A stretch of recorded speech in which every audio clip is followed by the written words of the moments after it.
2025 മാർച്ചിൽ നടക്കുന്ന SSLC പരീക്ഷയിൽ നീ എന്താണ് ഉദ്ദേശിക്കുന്നത് വത്സ? ഹയർ സെക്കൻഡറിയിൽ നിലവിലുള്ളതുപോലെ എഴുത്ത് പരീക്ഷയിൽ പ്രത്യേക പേപ്പർ മിനിമം ഏർപ്പെടുത്തുന്ന കാര്യം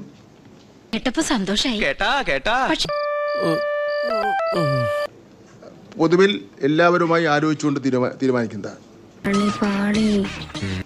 പരീക്ഷയിൽ വിജയിക്കുന്നതിന് ഓരോ വിഷയത്തിനും എഴുത്തു പരീക്ഷയിൽ മാത്രം 30% മാർക്ക് പ്രത്യേകം നേടിയിരിക്കണം. അതെന്താ അങ്ങനെ?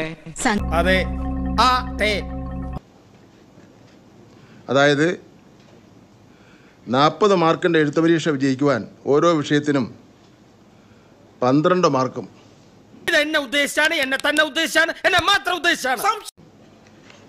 80 മാർക്കിൻ്റെ എഴുത്ത് പരീക്ഷ വിജയിക്കുവാൻ ഓരോ വിഷയത്തിന് 24 മാർക്കും നേടിയിരിക്കണം. ഞാൻ നിങ്ങളോടൊക്കെ എന്ത് പാപം ചെയ്തു?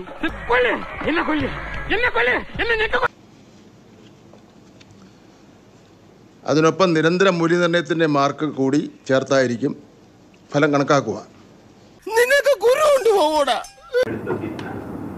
വാരിക്കോരിട്ടെന്ന് പറയാൻ പറ്റില്ല. കാരണം സത്യമാണോ ഈ പറയുന്നത്?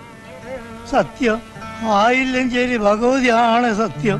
സബ്ജക്റ്റ് മിനിമം വന്നു കഴിഞ്ഞാൽ നമുക്ക് കുറച്ചുകൂടെ നല്ല മെച്ചപ്പെടൽ ഉണ്ടാക്കിയെടുക്കുന്നതിന് വേണ്ടി കഴിയും. ഞാൻ വായിച്ചില്ല കണക്കല്ല.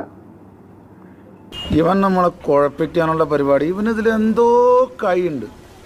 എന്നിട്ട് ഇപ്പം ഈ 20 മാർക്ക് എന്തായാലും ടീച്ചറിന് കൊടുക്കാം. അതിൻ്റെ കൂട്ടത്തിൽ 8-10 മാർക്കിൻ്റെ ഉത്തരം എഴുതിയാൽ ജയിക്കുന്ന സാഹചര്യം നമുക്ക് ഒഴിവാക്കണം. ഹയർ സെക്കൻഡറി ഇതിന് മേൽ മറ്റൊന്നും കാണുന്നില്ല. അത്രയ്ക്ക് കേമം. ഒന്നുകൂടി ആലോചിച്ചിട്ട്